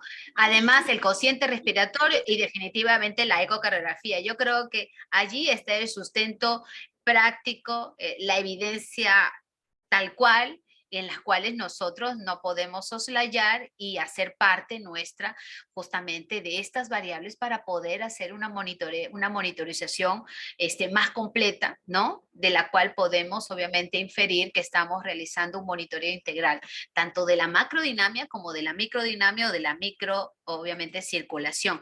Acá, rapidísimo, quería hablar justamente de ese endotelio y justamente hablaba de este escenario, de esta estructura de segmento arterial, de este endotelio vascular, y en consecuencia yo quiero señalarles estas funciones de glicocálisis celular. Por eso la importancia nuestra como enfermeros intensivistas de estar bien atentos a esa reanimación que nosotros le hacemos inicialmente a nuestros pacientes. Nosotros sabemos de las fases dinámicas de shock, de la parte obviamente de ROS, de rescate, optimización, estabilización y desescalamiento. Ojo, en la parte inicial de shock, de resucitación, a veces, obviamente, el objetivo principal es evitar que se perpetúe la hipotensión arterial, ¿no? Y restaurar ese volumen intravascular y reanimamos fluidos y tal. Pero nosotros en la unidad de cuidados intensivos ya no hacemos eso. Nosotros cada vez que obviamente reanimamos un paciente o por ahí hay un déficit de volumen que tenemos que instaurar volumen o mejorar ese intravascular, seguimos administrando fluidos, pero nosotros en la unidad de cuidados intensivos obviamente tenemos que reanimar fluidos de tal manera que obviamente utilizamos en este caso monitores hemodinámicos, inclusive el día de hoy hay monitores multimadrámetros que tienen SET para valorar la variación presión de pulso y en consecuencia usted puede estimar una variación de presión de pulso, un parámetro o un predictor, así lo quieren llamar en algunos, predictores dinámicos de fluido y en consecuencia usted a partir de eso reanime fluidos. ¿Por qué? Insisto, nosotros tenemos que asegurar el funcionamiento glicocálisis celular que es indudablemente, obviamente, muy importante cuando hablamos en el terreno de la microcirculación. El glicocálisis celular se encarga de mantener la hemostasia, el tono vascular, regular las fuerzas mecánicas, obviamente como el estrés, ese cizallamiento que conduce a la liberación de óxido nítrico, ¿no? Por las células endoteliales, actúa como barrera oxidante, limita el acceso de macromoléculas a través de la membrana endotelial, que usted sabe que tiene esos esfínteres que necesariamente son específicos, son selectivos, necesarios justamente el endotelio vascular, pero él se encarga obviamente de organizar quién ingresa y quién sale, y a partir de eso mantener un medio interno adecuado que garantice el principal funcionamiento de la célula. Entonces, inhibe las vías procoagulantes mediante la antitrombina, posee justamente factores de antitrombina, por eso que cuando nosotros tenemos un paciente con sepsis, obviamente con shock séptico, a veces esas alteraciones microcirculatorias o la reanimación hemodinámica o el alto administración de drogas vasopresoras, en fin, o la misma fisiopatología de la sepsis, termina por activar la cascada inflamatoria y en consecuencia terminar de anular este funcionamiento glicocálisis celular y en consecuencia el paciente pues tiene mucho riesgo de hacer membrana hialina, el paciente bueno tiene ya no puede, el endotelio vascular, el glicocálisis celular ya no puede inhibir obviamente esta vía procoagulante, el paciente pues tenemos un paciente con activada la cascada inflamatoria y usted sabe que si se activa la cascada inflamatoria, se activa esa cascada de la coagulación, tenemos un paciente con mucho riesgo de hacer trombocitopenia y obviamente se va añadiendo más problemas de las cuales obviamente nosotros como enfermeros intensivistas no quisiéramos tener porque justamente son los escenarios muy complejos de manejo de un paciente crítico. Y el otro es el inhibidor de la vía del factor tisular. Entonces, ¿cuántas funciones principales, ¿no? De este endotelio vascular que significa obviamente que nosotros como enfermeros intensivistas a través de nuestro manejo adecuado de fluidos, a través del uso mínimo hasta lo mínimo necesario de algunas drogas vasopresoras, porque ya este glicocálisis se encuentra amenazado por la fisiopatología de la sepsis o shock séptico, en consecuencia cualquier situación que nosotros hagamos, lo hagamos con mucha reserva, mirando el funcionamiento glicocálisis celular. Siempre le digo, incluso a mis alumnos, no solamente en Perú, sino en los lugares donde obviamente tengo a bien mis alumnos, les digo que creo que obviamente los escenarios de las funciones de enfermería tienen que ir sumándose en la necesidad justamente de nuevos conocimientos que estamos obteniendo. Nosotros no solamente administramos fluidos y el riesgo es el edema o el pulmón, no, el edema o el pulmón queda para mí ya en el segundo plano. El objetivo de administrar fluidos es obviamente mejorar ese volumen intravascular, pero hay una consecuencia, la consecuencia no es edema o la consecuencia inicial no es el edema o el pulmón, la consecuencia fatal justamente es disfuncionar el glicocáliz celular y en consecuencia justamente mantener estas principales funciones. Yo creo que esa situación va a ir cambiando y estoy seguro que en un futuro esas actividades y funciones de enfermería, esos diagnósticos de enfermería pueden ir variando en la medida que ya estamos conociendo otros territorios y en este caso obviamente la microcirculación y propiamente dicho el endotelio vascular. Y mire lo que pasa con la degradación oxidativa del glicocáliz. El endotelio vascular se transforma en una superficie proinflamatoria. O sea, sumado a la sepsis de todos esos estados proinflamatorios, el endotelio vascular justamente se suma. ¿Por qué? Porque obviamente ahí se altera toda una situación. Saben que el endotelio vascular, se lo dije inicialmente, tiene sensores de flujo, pueden liberar sustancias liberadoras y esta las libera. Justamente hay una degradación oxidativa, empieza a fallar ese glicocáliz celular y entonces se altera la producción de óxido nítrico. Entonces, lo que resulta en una vasoconstricción y daño oxidativo, se pierde ese balance ocótico, ¿no? Ya la membrana no es selectiva solamente a componentes iónicos no importantes para el funcionamiento, ingresa macromoléculas y demás, y en consecuencia, obviamente, se termina por animar ese funcionamiento. Entonces, entre otras más que ahí lo leen, en consecuencia obviamente tenemos que asegurar. Por eso aquí les he querido les he traído justamente esta foto para que internalicemos sobre asegurar justamente esta microcirculación, este endotelio vascular, protegerlo porque sabemos que el glicocáliz es el que recubre, en este caso las células endoteliales. Regula la permeabilidad vascular, el tono microvascular, inhibe la trombosis microvascular, ayuda a regular la adhesión de los leucocitos en el endotelio. Aquí está la foto. Ahora bien, la sepsis y el shock séptico terminan degradando todas las funciones del glicocáliz celular. Se los acabo de señalar y esta es un poquito la foto. Cómo va degradando en consecuencia, obviamente, las principales funciones del endotelio vascular. Creo que un poquito estamos en tiempo y aquí un poquito les he traído, ¿no? Lo que ya tenemos, esto es un libro muy bonito, ahí algunas de las bibliografías y de esto se trata la coherencia hemodinámica. En qué momentos, obviamente, es que se altera hay alteraciones de la microcirculación. Mire, en primer lugar, la heterogeneidad. Nosotros sabemos que los flujos de sangre, obviamente, de la microcirculación no es heterogénea. Si bien es discontinua, no es necesariamente homogénea, pero la sepsis, la alteración de la distribución microvascular, hace que esta circulación de sangre se haga cada vez más heterogénea, más densa y en consecuencia el intercambio de iones, en consecuencia el intercambio de gases, no se asegura, ¿no? Por la heterogeneidad, la viscosidad, la disfunción endotelial de la cual acabamos de hablar, o la obstrucción de esa difusión endotelial hace que haya una heterogeneidad y en consecuencia, obviamente, no haya ese funcionamiento, no haya ese aseguramiento de lo que ocurre en esa unidad funcional de la microcirculación. Por otro lado, un segundo momento, ¿cómo se realiza? Las hemodiluciones, esas reanimaciones agresivas que nosotros a veces solemos dar en ese caso, espero que las emergencias a veces terminan por planteando una situación justamente que no quisiéramos.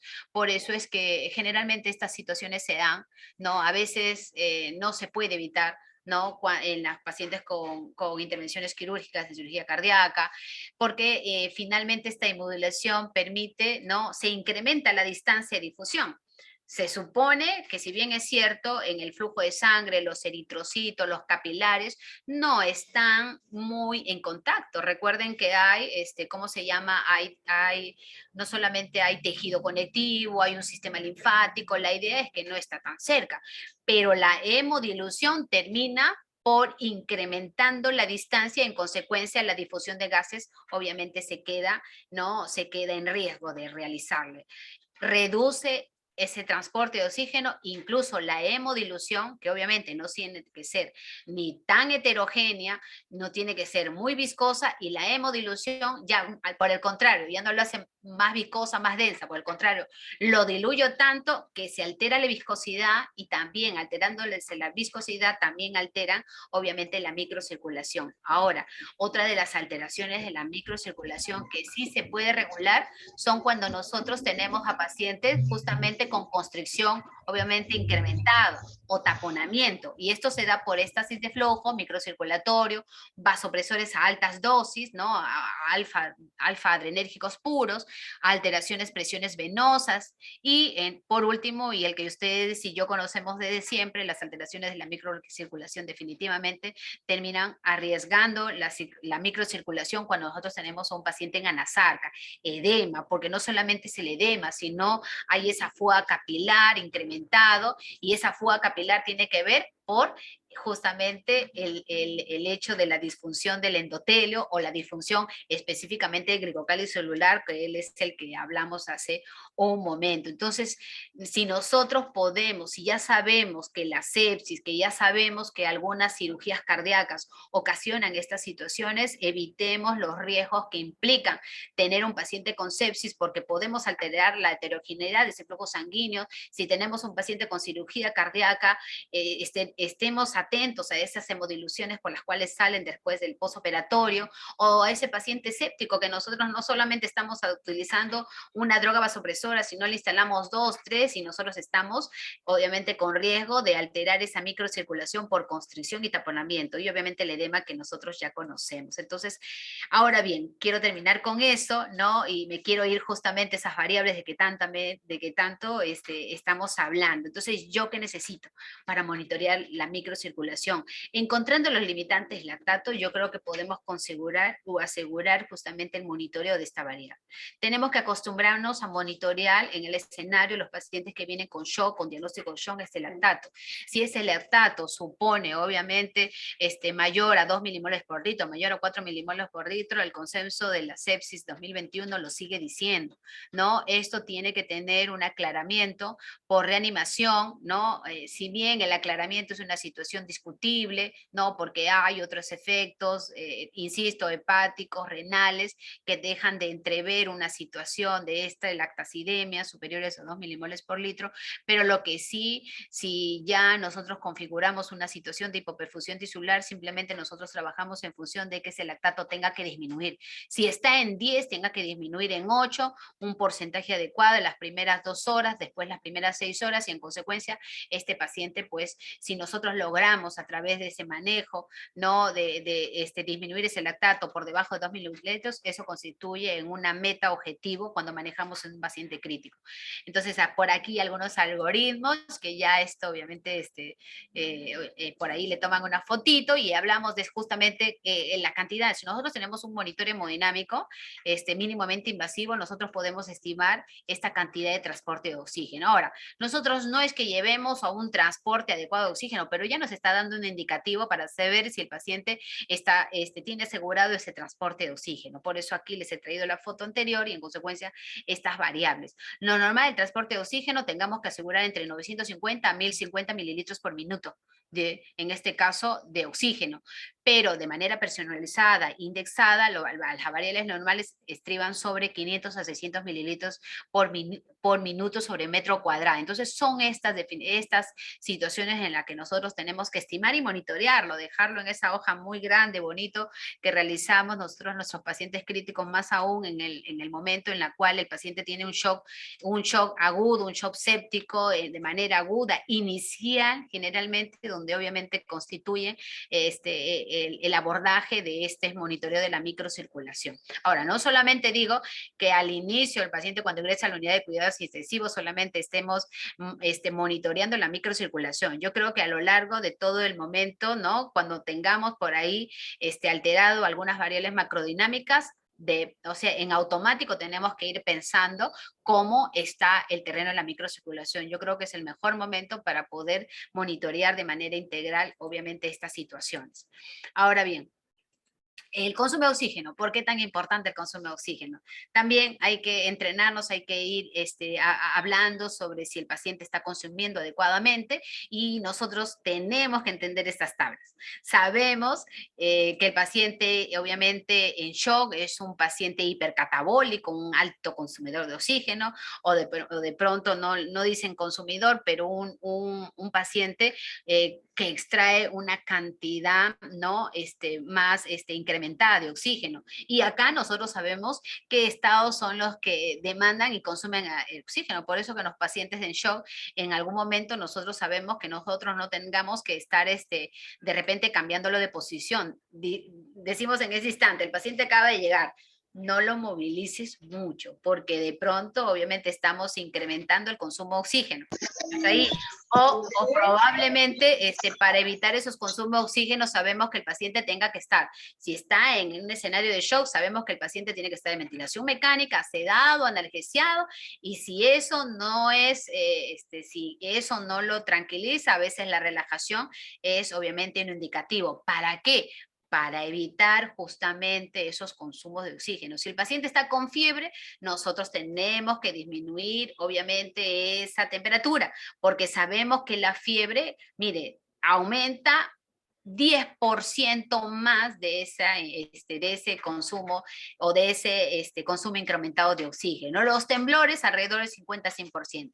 Una aspiración de secreciones, por eso solamente cuando el paciente ingrese y nosotros tengamos que hacer los cultivos, aspiramos y vemos que no tiene abundantes secreciones, suficiente una vez, al menos con los pacientes que ingresan ya en la unidad de cuidados intensivos. A veces el foco no es respiratorio y no amerita necesariamente cada cierto tiempo.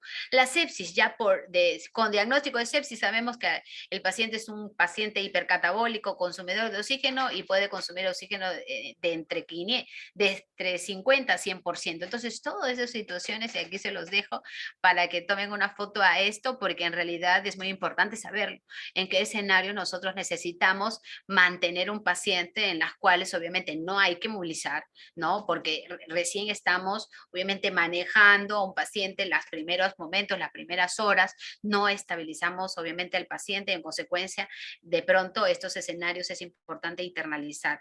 No solamente esto, sino obviamente en donde obviamente encontramos una disminución de no solamente en transporte, cuando está el gasto cardíaco disminuido, la hemoglobina, obviamente en condiciones de anemia, saturación, hipoxia, obviamente tenemos disminuido el transporte. ¿Y cuándo es que lo aumentamos? Cuando obviamente se aumenta la fracción inspirada de oxígeno, el gasto cardíaco obviamente se encuentra incrementado, los pacientes con transfusión, etc. Entonces, son estos los escenarios en los cuales nosotros debemos de estar obviamente observando de tal manera que monitoreemos y evitemos los consumos incrementados de oxígeno, más en un paciente que necesita una cantidad obviamente adecuada de oxígeno y obviamente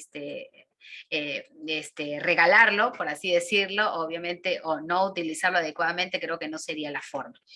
Y antepenúltima presentación es un contenido arterial venoso de oxígeno, ese famoso contenido arterial venoso de oxígeno que aquí en la foto les traigo, se trata de eso, ¿no? Entonces, pero aquí recuerden, esta fórmula es esta.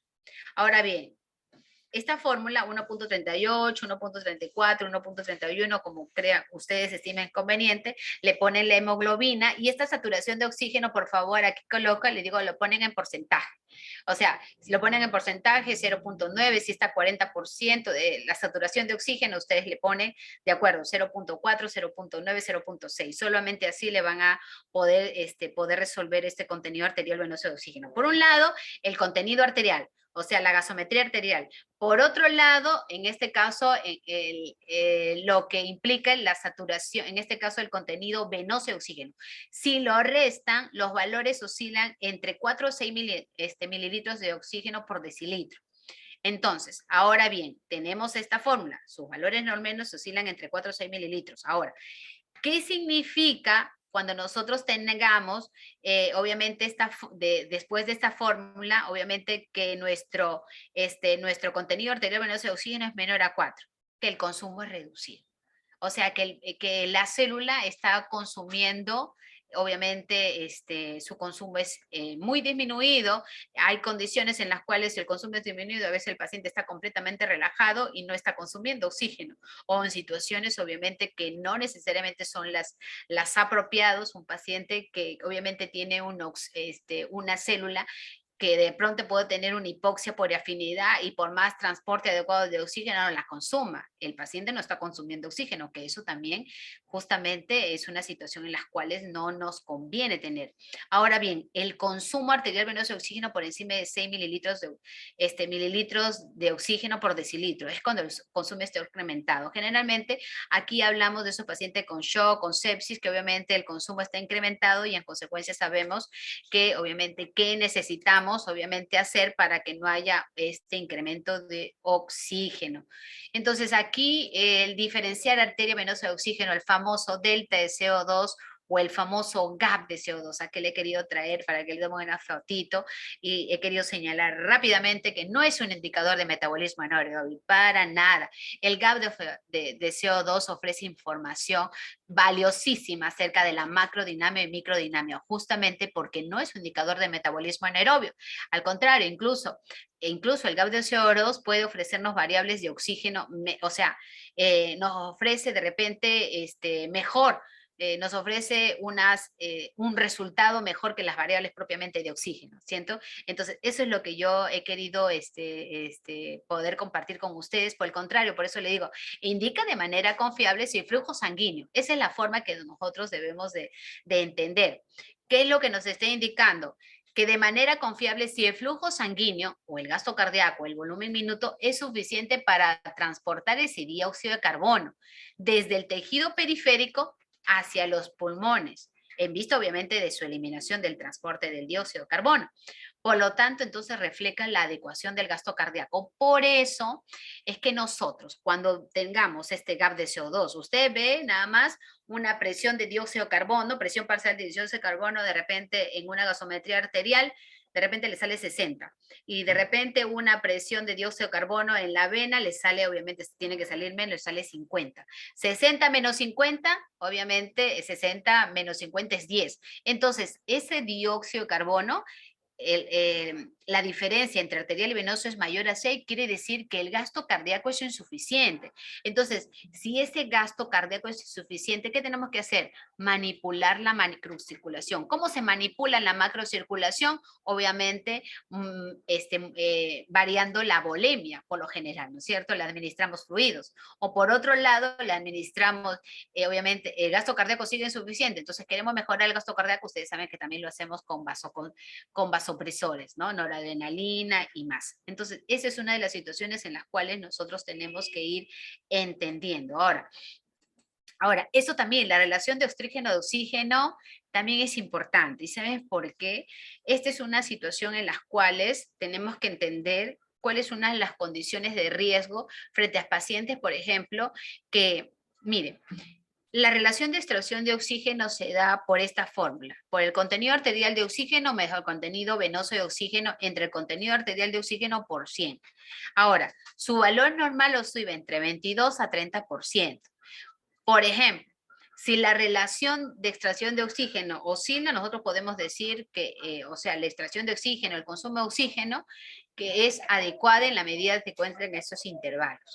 Pero, por ejemplo, si la extracción de oxígeno estuviera menor a 20 o está caminando a 15 y luego a 10, nosotros podemos decir que por más transporte de oxígeno nos encontramos con una célula con una hipoxia citopática o fallas mitocondriales, porque no está extrayendo, porque no está consumiendo adecuadamente el oxígeno. En consecuencia, ese es el escenario. Nosotros podemos entrever, ¿no? Con esta fórmula, con esta cantidad en porcentaje, sabiendo cómo está consumiendo consumiendo el oxígeno, porque son justamente esas variables entre el transporte, el consumo, ¿no? Que nosotros debíamos evaluar para ver si esa célula obviamente se encuentra utilizando ese oxígeno, obviamente, para sus demandas tisulares. Entonces, eso es un poco lo que deberíamos estimar respecto de la relación de extracción de oxígeno.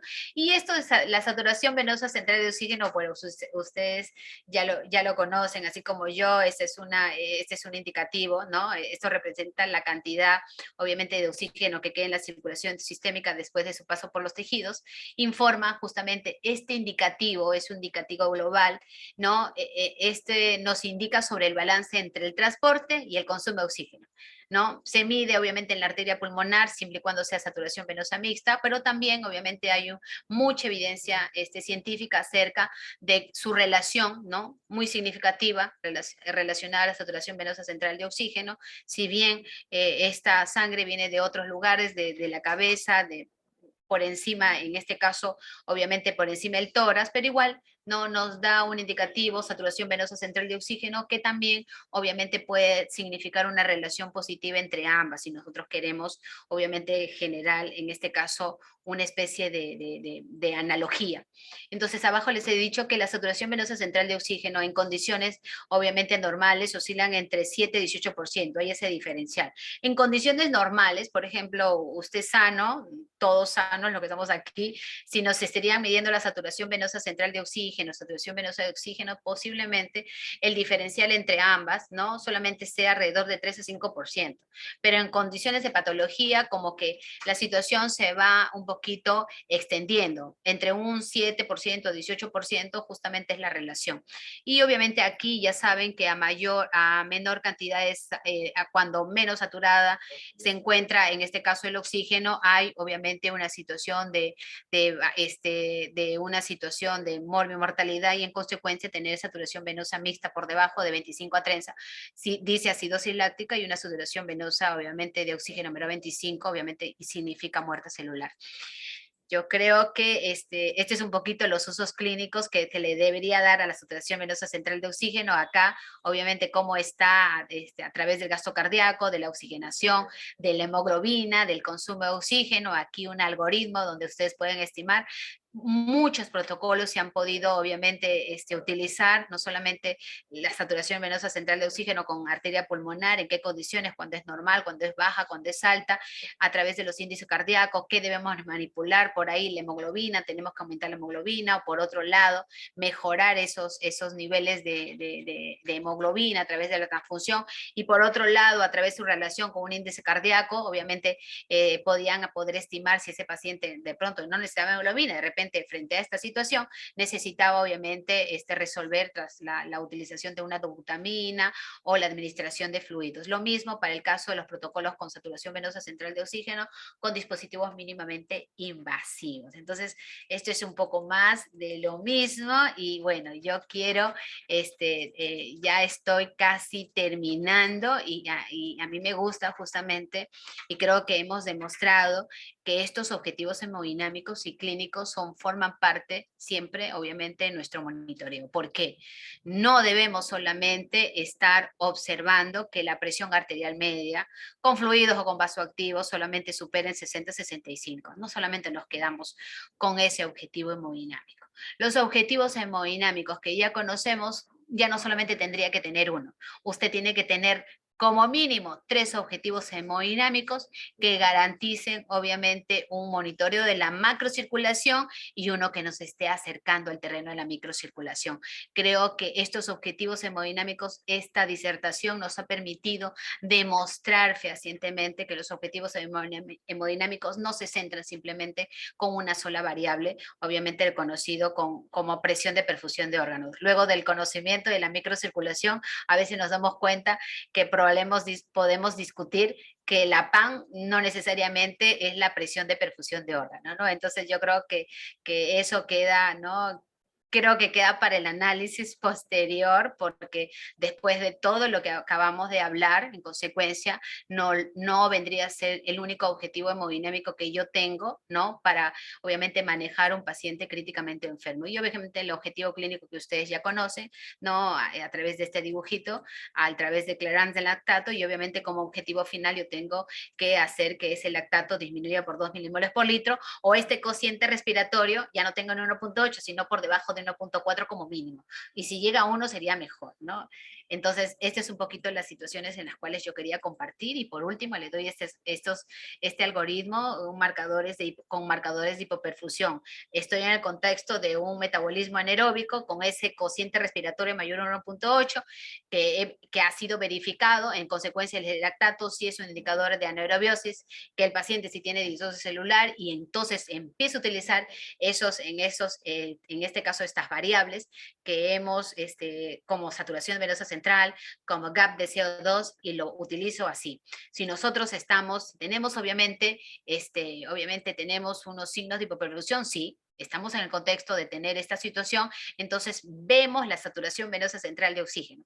Si tenemos una saturación venosa central de oxígeno por debajo de 65, entonces yo necesito dos situaciones. Por un lado, tengo que evitar mayor consumo de oxígeno. ¿Y cómo resuelvo esa disminución de la saturación venosa central? Incrementando el transporte.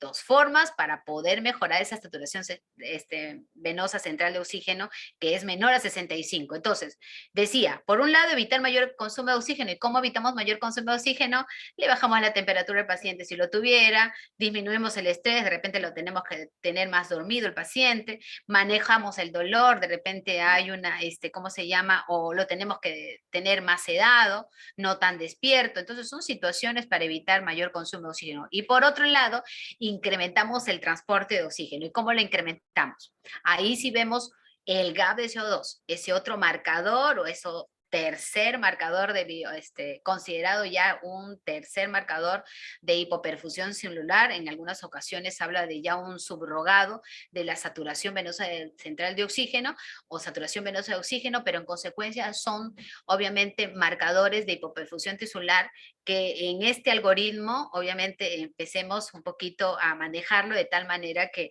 estemos por un buen camino para el manejo ya más estructurado. No solamente diciendo que viene un paciente y yo le coloco fluidos y nada más. No utilicemos mucho empirismo cuando obviamente ya tengamos aquí variables cuantitativas ya obviamente evidenciadas, ya muy estudiados, y nosotros lo que tenemos que hacer es monitorearlo. Entonces, les decía, ¿cómo incrementamos el transporte de oxígeno? Que ese gap de CO2 tenga dos razones. El gap de CO2 sea menor a 6 milímetros de mercurio, o el gap de CO2 sea mayor a 6 milímetros de mercurio. Recuerdan que les dije, cuando tiene mayor a 6 milímetros de mercurio, ese gap de CO2 significa que yo tengo que manipular, obviamente, la macrocirculación, ¿sí? Y manipular la macrocirculación es aumentar ese gasto cardíaco, porque ese gasto cardíaco es insuficiente cuando tengamos valores mayores a 6 milímetros de mercurio.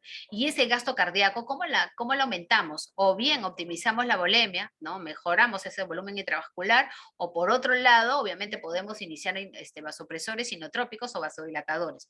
Cualquiera sea el contexto, entonces la idea siempre será objetivo recuperar justamente la perfusión y el metabolismo anaeróbico. Fue anaeróbico, yo lo tengo que resolver aeróbico, y en consecuencia este gap de CO2 que estuve en 1.8, mi meta tiene que ser bajar por debajo de 1.4, y ese lactato que estuvo mayor de 2 milimoles por litro definitivamente tiene que ser menos de 2 milimoles o 2 miliequivalentes por litro. Entonces, eso es un poco de lo que he querido compartirles con ustedes, hablar de la microcirculación y sobre todo hablar de estas variables, de estos marcadores de hipoperfusión tisular que tenemos que hacerlo nuestro, monitorearlos a través de, obviamente, de la gasometría arterial y venosa, utilizar estas fórmulas, seguirlos, y yo estoy seguro que con entrenamiento vamos a poder discriminar más sobre en qué escenarios lo utilizamos, y obviamente darle